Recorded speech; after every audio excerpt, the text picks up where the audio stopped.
आगे बढ़ते हैं, हम खबर शामिल करते हैं। रजिस्टर्ड अफगान महाजरीन के खिलाफ एक्शन ना लिया जाए, ऐसा कहा गया है। वजारत सफ़रान की जानिब से नोटिफिकेशन जारी किया गया है। चारों सूबों समेत तमाम मुतल्लिक़ इदारों को ये नोटिफिकेशन इरसाल भी कर दिया गया है। तफसीलात जान लेते हैं। ब्यूरो चीफ इस्लामाबाद आदिल वड़ाइच हमारे साथ मौजूद हैं। आदिल, एक तो ये भी बताइएगा कि नोटिफिकेशन में क्या कहा गया है, और दूसरा ये कि क्या जो रजिस्टर्ड महाजरीन थे उनके खिलाफ भी कार्रवाइयाँ की जा रही हैं?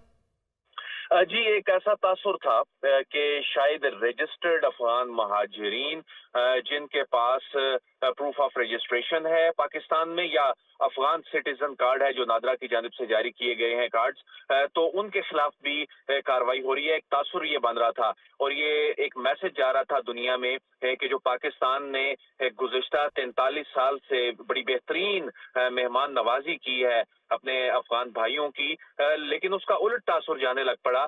हालांकि जो रियासत की जो पॉलिसी है, स्टेट की जो पॉलिसी है, दफ्तर खारजा भी इस हवाले से वाजे कर चुका है कि जो रजिस्टर्ड अफगान महाजरीन है उनके खिलाफ एक्शन नहीं होगा। तो इस वक्त जो वजारत सैफरान की जानिब से लेटर जारी किया गया है, ये वफाकी और सूबाई इंतजामी सरबराहान को ये लेटर जारी किया गया है और उसमें ये कहा गया है कि जिन अफराद के पास प्रूफ ऑफ रजिस्ट्रेशन या अफगान सिटीजन कार्ड हो, उन्हें हरास ना किया जाए, उन्हें गिरफ्तार ना किया जाए, उन्हें रिपेट्रिएट ना किया जाए। अगर कोई रजा कराना तौर पर वापस अपने मुल्क जाना चाहता है तो वो जा सकता है। अगर ऐसा किया गया तो इससे पाकिस्तान का जो इमेज है उसको नुकसान पहुंच सकता है। तो इसमें ये कहा गया है कि कोई ऐसी ना तो अनड्यू एडवर्स एक्शन लिया जाएगा इन अफराद के खिलाफ जो अपना प्रूफ ऑफ रजिस्ट्रेशन दिखाएंगे, और ना ही उनको हरास किया जाएगा।